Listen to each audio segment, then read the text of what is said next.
Sejam muito bem-vindos à Semana em Quadrinho aqui na Tropa dos Quadrinhos. Eu sou LG e hoje vamos falar das leituras da semana que eu fiz, as leituras de revistas mensais, né, que eu fiz ao longo dessa semana. Para quem não sabe, lá nos Estados Unidos eles lançam quadrinhos todas as quartas-feiras, então às quartas tem quadrinhos novos. Eu leio muita coisa em inglês, muita coisa digital. Então, hoje em dia é muito fácil você conseguir ler digital, tem os aplicativos da Marvel, da DC, o Comixology, então você consegue ter acesso a esses quadrinhos, é muito tranquilo, e para quem conhece inglês é uma ótima ferramenta de se manter atualizado. Então hoje eu vou falar de alguns quadrinhos aqui que eu selecionei, alguns bons, outros nem tanto, vai ser um excelente papo. Lembrando, qualquer quadrinho que você gostou e queira que eu aprofunde mais, conte um pouco mais da história, comenta aqui nos comentários, deixa aqui nos comentários, quem sabe eu não faço um vídeo explicando, contando toda aquela história em detalhes. Então, vamos lá. Eu vou começar falando de Space Ghost. Para quem não sabe, a Dynamite Comics tem lançado o Space Ghost, que é aquele desenho antigo que tinha o super-herói que viajava pelo espaço e tudo mais. Depois teve uma versão meio paródia lá no Cartoon Network, onde ele fazia o Space Ghost de costa a costa, que era um programa de entrevista. Mas nessa fase do Space Ghost é uma história muito legal. Vamos dizer assim, é o começo da carreira do Space Ghost, junto com o Jen, a Jen e esqueço o nome do irmão dela, é Jake, né? Jake e Jen, e o macaquinho Bleep. E esse anual é o fechamento desse primeiro arco, assim, dessa primeira ano de histórias. Muito bom, o Space Ghost é sensacional. A gente teve uma batalha final, assim, onde juntou praticamente todos os grandes vilões do Space Ghost, uma inteligência artificial que estava dominando o mundo, através do Bleep, né? Então, muito bom mesmo, final sensacional. E, além de tudo, tem no finalzinho lá um epílogo onde tem o Space Ghost sem máscara, né? Nunca tinha visto o Space Ghost sem máscara, achei muito bom. Então, espero que saia logo aqui no Brasil, mas se você consegue ler inglês, cara, não deixe de ler Space Ghost, realmente uma das melhores fases, das melhores histórias da atualidade em termos de quadrinhos independentes. Depois, Superman número 28, a gente continua esse grande evento, né, o Summer of Superman, o verão do super-homem. Essa história está começando um novo arco, a gente fala da Legião do Darkseid, então teve alguns eventos relacionados à destruição, à morte, entre aspas, do Darkseid ali depois do poder absoluto, até a criação do universo absoluto da DC. Essa história, o Superman, ele acaba encontrando uma aliada antiga, e ele percebe que tem alguma coisa errada e acaba revelando que existe essa legião do Darkseid. E tem uma revelação no final, cara, dessa história que vai começar o próximo, né? Essa história foi o primeiro dessa nova aventura, que é surpreendente. É surpreendente. Eu não quero dar spoilers aqui, mas, cara, foi realmente surpreendente o final dessa saga. Não sei se eles estão ensaiando um retorno aí do Darkseid ou de um próximo grande evento, mas tá bem contido aqui no Superman. Espero que não vá para outras revistas no momento. Cafezinho aqui que é de lei. Sensacional, tá? Foi muito boa essa história, a arte muito boa, né? O Dan Mora desenha demais. Então, essa para mim tem sido uma das melhores fases do Super-Homem. E eu acho que finalmente chegou um ponto onde, meu Deus, você para e fala, meu Deus, o que vai acontecer? Porque se vocês não conhecem a história do Apocalipse, né? Aquele vilão que matou o Super-Homem de pancada, toda vez que ele é derrotado, ele volta mais forte. A última vez que ele foi derrotado, ele voltou como o que eles chamam de Time Trapper. É um cara que viaja pelo tempo, né? Tem controle do presente, do futuro. Então ele vem e salva o Superman dessa Legião Ômega, né? Da Legião do Darkseid, e leva o Superman para um futuro, onde ele encontra esse personagem que eu não vou falar. Então, tá plantando aí que vai vir um grande evento de Superman nos próximos anos. E essa fase, tanto a Superman quanto a Action Comics, tem sido sensacional. Para quem é fã do Super-Homem, tá bem servido esse mês aqui, esse verão de Super-Homem. Continuando, Batman. Esse é o terceiro ou quarto capítulo do Rush 2, né, do Silêncio 2.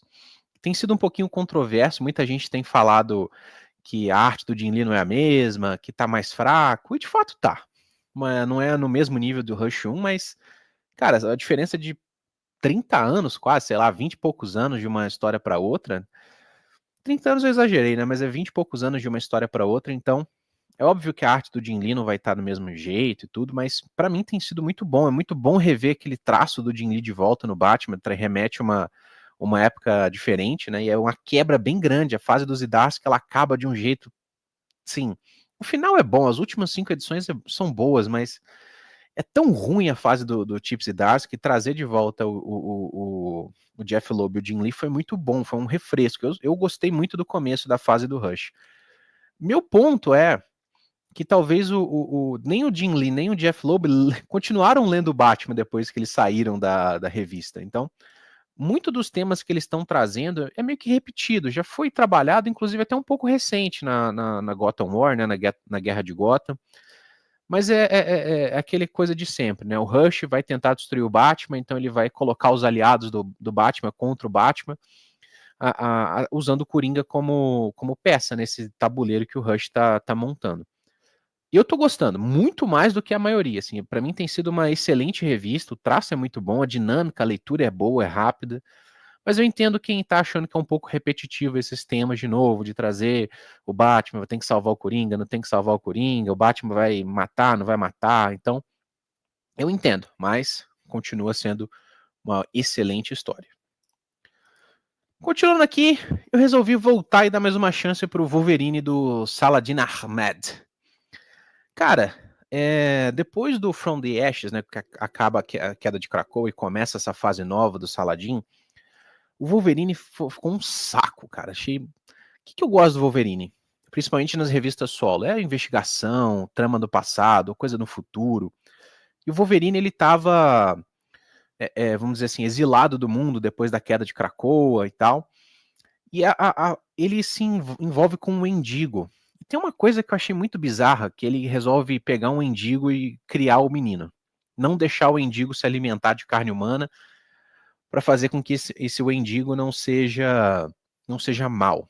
Mas é tão ruim, o desenvolvimento é tão longo, você fica tanto tempo lendo Wolverine tentando cuidar do mendigo, evitando que o mendigo mate, ao mesmo tempo que o Wolverine mata as pessoas. E eu larguei para lá. Aí, folheando lá no Marvel, vi o Wolverine de volta lutando com Dente de Sabre. Eu falei, pô, vou dar uma chance aqui para essa revista. E, cara, foi uma decepção inacreditável. O Wolverine, ele recebe uma carta da mãe dele, que aparentemente está viva, ele vai para a mansão onde ele nasceu, a mansão Howlett, e lá, na verdade, foi uma grande armadilha que o Dente de Sabre estava lá para tampar na porrada com o Wolverine. O Dente de Sabre que já estava morto, para quem não sabe, né, o Dente de Sabre mata o Dak, né, que é o filho do Wolverine, o Químico, não lembro o nome em japonês dele. E o Wolverine mata o Dente de Sabre, e essa foi o grande retorno do Dente de Sabre para lutar com o Wolverine, aquela velha briga dos dois. O desenho é legal, é bacana, a ação é cheio de ação essa revista, tem pouco texto, né? É pancada para lá, pancada para cá, pancada para lá, pancada para cá, arranca o braço para cá, volta a cara para cá, e é isso. No fim das contas, a mãe do Wolverine não deixa ele matar o Dente de Sabre de novo, e é isso. Acaba, vamos embora, mãe. Eu achei meio sem propósito, essa fase realmente não me pegou. Mas vamos falar de uma coisa excepcional, que é Mulher Maravilha Absolute. Essa edição, ela começa já 2 pés no peito, porque a edição passada, para desvendar algum mistério, não vai entrar muito em detalhe, a Mulher Maravilha acaba num labirinto. Ela passa num portal e entra num labirinto, ela encontra um Minotauro, que inclusive é muito bom, o Minotauro tem o nome de Ferdinando, o Ferdinando Minotauro. E o que ela faz? O Minotauro tá protegendo uma criança, né, parece que é uma sereia, né, uma siren, e a Mulher Maravilha toma as dores desse Minotauro, dessa menina, porque eles são atacados por um grupo de criaturas que estão dominadas por uma rainha. Então a Mulher Maravilha nessa edição salva essa criança, e o Minotauro é capturado, meio que se sacrifica para poder fugir, e a Mulher Maravilha manda essa menina de volta pro portal, lá para onde estão os aliados dela, e ela fica no labirinto para tentar salvar o Ferdinando, o touro. Cara, muito bom.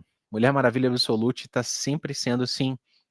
Se não é a melhor revista da semana quando tem, tá no top 3 ali, porque realmente são histórias fantásticas, artes muito boas. Eu tenho gostado muito de acompanhar a Diana Absolute. E falar de outro herói de peso aqui, o Homem-Aranha. Cara, ali na Marvel a gente teve o Wolverine, uma história que é só o Wolverine tampando na porrada com o Dente de Sabre, aqui a gente tem uma história que é o Homem-Aranha tampando na porrada com o Hellcat. Hellcat é um novo vilão. Ele aparentemente é um cara de armadura, com um martelo, um machado ali, não tem muita explicação. Ele aparece do nada na última edição. E a história é basicamente essa: o Homem-Aranha apanhando do Hellcat, tentando bater no Hellcat, mas não conseguindo, e tentando salvar o máximo de pessoas possível, tirando, né, fazendo com que o Hellcat siga ele, bate nele. E é isso, cara. Sem pé nem cabeça, ainda não acabou. Foi só uma história do Homem-Aranha apanhando, apanhou com vontade. Fazia tempo que eu não vi o Homem-Aranha apanhando assim desse jeito. E é isso, a arte do Romitinha, que essa fase tem intercalado, né? São dois artistas, o Romita Júnior fica com uma, o outro cara fica com outra, esqueci o nome dele. E essa é a fase um arco com desenho do Romitinha, vai até acho que a próxima, para entender a resolução desse Hellcat, mas nada demais, cara. O Homem-Aranha apanhando. Essa nova fase do Homem-Aranha aqui, depois do Zeb Wells, não conseguiu decolar, não, cara. Ela tem essas 8 mortes, que é uma bosta, uma porcaria. Se você tiver a oportunidade de não ler, não leia, porque é realmente muito ruim. Aí começa, né, a fase sequente, meio que um soft reboot ali do Homem-Aranha. Interessante. O começo é interessante, mas ela é meio prolongada. Acabou o primeiro arco, entrou esse desse Hellcat e infelizmente o nosso cabeça de teia tem sofrido. E por fim, talvez uma das histórias mais divertidas que eu li essa semana, que é o Lanterna Verde.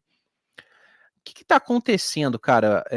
Teve a destruição das baterias centrais e tudo mais, e o espectro de emoções ele está meio que se desfazendo. E se isso acontecer, pode indicar o fim desse controle das emoções, inclusive causar o fim do universo. Então, os Lanternas Verdes eles estão tentando reconstruir, eles conseguiram reconstruir as baterias principais, e eles estão precisando de certos cristais de energia para ativar essas baterias para estabilizar o espectro de emoções. Ao mesmo tempo, existe o espectro e sua tropa vamos dizer, de pessoas com emoções que não fazem parte ali do espectro principal, né? Porque o Lanterna Verde é força de vontade, você tem amor, você tem raiva, né? Que é o vermelho é a raiva, o amor é o rosa e tudo. Eles usam outras, inveja, são outras emoções assim. E foi uma briga dessa tropa dos Lanternas Verdes, tentando pegar esses cristais, e do Sorrow, né, que é o cara que é o espectro ali, com esses outros, não são lanternas, né, mas são a tropa dele que usa essas emoções diferentes. E tem um determinado ponto que tem o Hal Jordan, nessa edição, montado num dragão de cristal. É um dragão de cristal gigante. Ele usa o anel para fazer uma cela ali, monta nesse dragão e sai tampando na pancada com todo mundo. Muito bom. E o Lanterna Verde ele tem duas histórias, né? Lanterna Verde e a tropa dos Lanternas Verdes. Então eles estão caminhando ali para uma conclusão desse primeiro arco, depois do All-In. E sensacional, Lanterna Verde continua sendo uma das melhores histórias para se acompanhar. Então é isso, galera. Espero que vocês tenham gostado do Semana em Quadrinhos dessa semana, sem o Érico, mas já já ele aí tá de volta com a gente. A gente tá fazendo algumas mudanças aqui no nosso quadro. Deixa o like aí se você gostou do vídeo, deixa nos comentários, fala aí se você quer que eu fale mais em detalhes de cada uma dessas revistas. E Semana em Quadrinhos volta na quarta que vem. É isso aí, galera. Aquele abraço e fui!